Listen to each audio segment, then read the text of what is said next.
L'édito sport de Virginie Fulpin. Virginie, la Coupe du Monde de rugby qui approche. Et depuis hier soir, on connaît les 31 joueurs qui vont partir au Japon avec le 15 de France. Ça approche. Mais pour l'instant, vous avez du mal à vous y intéresser. Je ne pense pas être la seule. Regardez ce qui s'est passé vendredi au Stade de France. Dernier match de préparation des Bleus pour la Coupe du Monde. Alors d'accord, c'était contre la faible Italie, mais une dernière rencontre avant un mondial. Normalement, ça attire les supporters.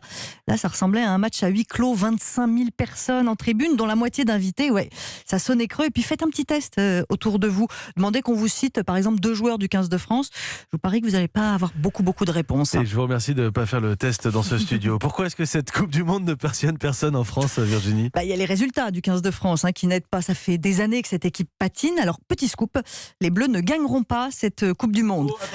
Je voudrais qu'on garde cet extrait. Petit scoop, les Bleus ne gagneront pas la Coupe du Monde. Évidemment, j'espère me tromper. On n'est jamais à l'abri d'une bonne surprise, mais franchement, c'est peu probable. Et finalement, peu importe, on peut s'enthousiasmer pour des perdants magnifiques. Sauf que là, je cherche encore la magnificence. Puis, autre problème, le staff des Bleus est aussi insipide en coulisses que le 15 de France est maladroit sur le terrain. Le sélectionneur Jacques Brunel a du mal à communiquer, ça c'est un euphémisme. Hier soir à la télé pour donner sa liste de joueurs retenus, on sentait bien que c'était une souffrance pour lui, il n'avait pas envie d'être là. Et même face aux joueurs, ça ne doit pas être simple, parce qu'à ses côtés, comme adjoint, il a Fabien Galtier, son futur successeur à la tête des Bleus. Je ne suis pas persuadée que ça facilite le travail, ce genre d'attelage. Est-ce qu'on a préparé cette Coupe du Monde ou plutôt la prochaine? En tout cas, la prochaine, on la gagnera peut-être. Celle-là non, nous dit Virginie Fulpin.